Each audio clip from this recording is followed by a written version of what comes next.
여러분 안녕하세요. ICT 기술에 대해서 알아보고 그리고 발전 동향을 살펴보는 ICT 기술 이야기의 임진철입니다.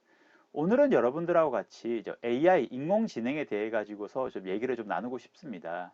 그 인공지능을 모르시는 분들은 없으실 거예요. 없으실 텐데 일반적으로 신기술이라는 거는 비즈니스의 환경에 맞춰 가지고서 좀 더 발전을 하게 되고 활용의 목적성을 가지게 됩니다. 그래서 이 시간에는 지금 현재 비즈니스 환경이 어떻게 변하고 있고 거기에 맞춰 가지고서 AI 기술, 인공지능 기술이 어떤 식으로 발전해 갈 것인지 어떠한 활용의 방향성을 가지게 될 것인지에 대해서 좀 살펴보고자 합니다. 2021년 1월이었죠. 2021년 1월 CBS 방송에서 이제 애플이 중대 발표를 하겠다라고 예고를 했습니다. 예고를 했는데 당시에 애플카에 대한 논의가 좀 많았습니다. 그래서 사람들은 아마 애플카에 관련된 어떤 발표인가 보다 이렇게 얘기를 좀 하고 있었죠. 하고 있었는데 실제 발표 내용은 그게 아니었어요. 아니었고 그 팀 쿡 CEO께서 나오셔가지고서 인종평등 및 정의 이니셔티브 프로젝트를 발표를 했습니다. 어떤 내용이냐 하면은 인종차별 해소를 위해 가지고서 흑인 대학과 연합을 해서 이제 1억 달러 정도를 이제 투자를 하겠다라는 내용이에요. 그러니까. 그래서 상당히 사람들이 놀랬죠.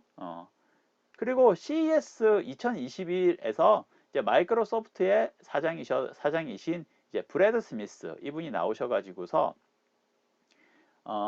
기조연설을 하셨거든요. 이제 키노트 발표를 하셨는데 보통 이러한 CES 행사에서는 자사가 가지고 있는 어떤 신기술에 대해서 얘기를 많이 합니다. 많이 하는데 이날은 그러지가 않았어요. 그러지가 않았고 이날은 기술의 양면성을 언급을 하셨습니다. 언급을 하시면서 예를 드시면서 안면식 기술이라는 게 잃어버린 아이를 찾을 수 있게끔 해주는 아주 좋은 기술이다. 그러나 이 안면인식 기술은 개인의 기본권을 상당히 침해할 수 있는 소지도 분명히 있다라고 얘기를 하셨고 그리고 머신러닝이 아직까지는 편견과 차별을 여과 없이 학습하는 구조를 가지고 있다라고 말씀을 하셨죠.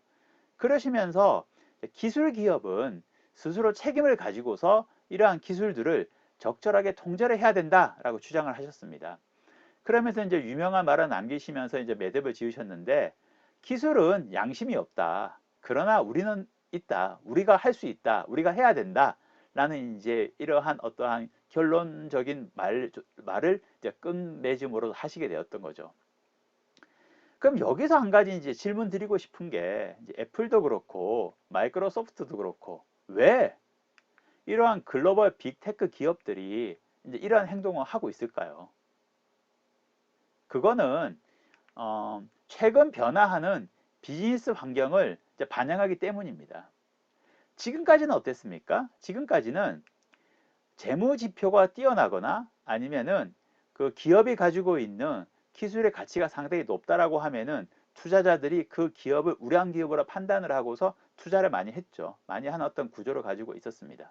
그랬는데 이제 돌이켜 보게 되니까 이렇게 재무 지표가 뛰어나 즉 매출액이 높고 영업이익이 높은 기업이라 할지라도 그리고 또 기술적인 가치가 있는 기업이라 할지라도 한순간에 몰락하는 경우가 생기더라는 거죠. 뭐 예를 들어서 어떠한 사회적인 이슈에 휘말리거나 또는 뭐 도덕적인 문제가 뭐 생기거나 아니면은 이 사회가 적절하게 견제하지 못하는 어떠한 제왕적인 어떤 권력을 가지고 있는 CEO가 독단적으로 판단을 했는데 그 판단이 틀렸을 경우에 그 이렇게 우량한 기업이라 할지라도 재무적으로나 기술적으로 우량한 기업이라 할지라도 상당히 한순간에 몰락하는 경우를 봐왔다는 거죠. 종종. 그래서 아 이것만 봐서는 안 되겠다. 이것만 봐서는 안 되고 좀 지속 가능성 관점에서 이 기업들을 살펴봐야 되지 않겠는가 라고 해서 나온 얘기들이 요즘에 이제 뜨는 얘기가 바로 이제 그 ESG라는 겁니다. ESG. 그럼 ESG가 무엇이냐? ESG라는 거는 이제 환경, 사회, 지배구조 요 세 가지의 앞글자를 딴 용어입니다. 용어인데 그 기업의 비재무적인 요소들이죠. 기업의 비재무적인 요소들을 측정하는 어떠한 이제 지표라고 볼 수가 있어요. 그래서 비재무적인 요소에는 이렇게 세 가지를 봅니다. 이제 환경적인 부분에 있어서는 기업이 기후변화에 잘 대응을 하고 있는지, 그리고 또 자원 재사용률을 잘 하고 있는지 이러한 부분들을 갖다가 살펴보는 것이고, 사회적인 부분에 있어 가지고서는 이 기업이 사회적인 약자를 잘 보호하고 있느냐, 그리고 고객의 프라이버시를 잘 보호하고 있느냐, 이러한 측면들을 살펴봅니다. 그리고 지배 구조는 기업 활동에 있어 가지고서 과연 법과 윤리를 준수하는지, 그리고 기업의 운영이 정말 투명한지, 이런 것들을 살펴보게 되는 겁니다. 그래서 이렇게 이러한 것들을 살펴봐서 여기에 대해 가지고서 우량한 기업들을 투자자들이 투자하겠다라는 어떠한 이러한 시대적인 흐름이 요즘에 상당히 대두가 되고 있고, 이것을 갖다가 이제 ESG 시대라 이렇게 부르고 있죠, 지금 현재로서는. 그러면은 여기서 이제 우리가 한 가지 살펴볼 수가 있는데, 이 일반적으로 제가 서두에서 말씀드린 것처럼 기술이라는 거는 비즈니스 환경에 영향을 받아서 그 발전의 방향과 활용의 목적성이 조정이 되어 있습니다. 그렇게 되어져 있는데 AI 기술도 마찬가지죠. 그렇기 때문에 이 ESG 시대에서 AI 기술의 발전의 방향과 활용의 방향성은 어떻게 될 것인가, 여기에 대해서 우리가 좀 예측을 해보고자 합니다. 그래서 예측을 해보는데 한 세 가지 정도 아마 그 좀 어떠한 방향성을 가지지 않을까 좀 생각을 하고 있습니다. 첫 번째가 그 머신러닝 알고리즘이나 그리고 AI 컴퓨팅 칩 같은 것들이 이런 AI 기반 기술이죠. 이런 AI 기반 기술이 보다 ESG 친화적으로 발전을 할 것이다, 이렇게 생각을 합니다. 이러한 부분들이 생각이 되어지는데, 그래서 실제 보게 되면은 AI가 상당히 그 환경에 좀 반하는 요소들이 많이 있어요. 이게 여러분들이 잘 아시는 오픈 AI라는 곳에서 이제 이 기관에서 이 오픈 AI라는 어떠한 이제 기관에서 발표를 한 그 GPT-3 모델 같은 경우에 이게 학습을 시키잖아요. 이제 1회 학습을 시킬 때에 그 소모하는 전력의 소모량이 엄청납니다. 그래서 그 연구 결과에 따르면은 그 덴마크에 있는 126가구, 126세대죠. 그러니까 126세대가 쓰는 1년치 전기량하고 동일하다고 해요. 엄청난 양이죠. 1회 학습인데 엄청난 양이고, 그리고 배출하는 탄소량도 상당합니다. 그래서 자동차로 70만 킬로미터를 주행했을 때 나오는 탄소 배출량하고 동일합니다.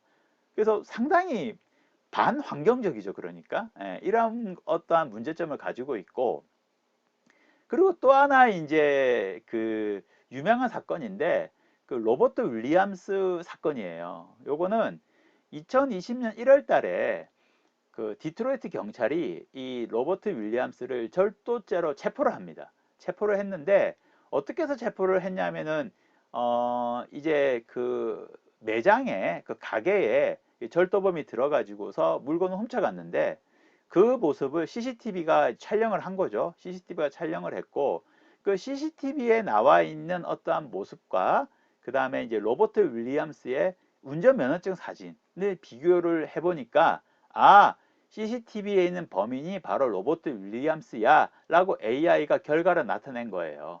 그 결과를 바탕으로 해서 디트로이트 경찰이 출동을 해서 로버트 윌리엄스를 체포를 한 거죠. 그러니까 체포를 했는데 나중에 알고 보니까 이게 AI 안면 인식 오류였어요. 그러니까 틀린 거죠. 그러니까 그랬는데 여기서 중요한 게 이게 단순하게 AI 안면 인식의 오류 문제로서 끝나질 않고 인종차별이라는 문제로서 상당히 확대가 됐습니다. 이게 왜냐하면은 이 디트로이트 시는 살고 있는 주민의 80%가 흑인이거든요. 흑인인데 유색인종이죠. 그러니까 유색인종인데 이 AI 안면인식 기술은 피부색이 검을수록 인식률이 떨어집니다. 쉽게 말해서 오류율이 높아져요. 그래서 사람들이 많이 얘기를 하는 게, 아니 이러한 기술적인 한계점을 가지고 있는데 어떻게 이렇게 주민의 80%가 흑인인 유색인종인 디트로이트에 이것을 적용할 수 있느냐. 이거는 이 주민들의 어떠한 인종적인 문제를 고려하지 않고 너희들 마음대로 하는 거 아니냐. 이게 잘못됐다. 활용의 방향성이 잘못된 거 아니냐.